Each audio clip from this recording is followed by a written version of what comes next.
আজকে আমার নিবেদন ভবানী প্রসাদ মজুমদারের লেখা খোকার বুদ্ধি।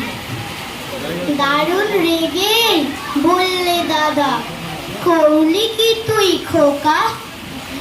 আকার কথা প্রজাপতি, আঁকলি শুয়োপোকা, পুজোর ছুটির পরেই খাতা।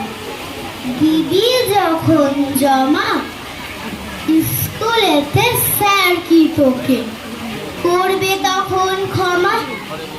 রং তুলি সব সরিয়ে রেখে বলল হেসে খোকা, আমায় তুমি মিছেই দাদা ভাবছ নেহাত বোকা।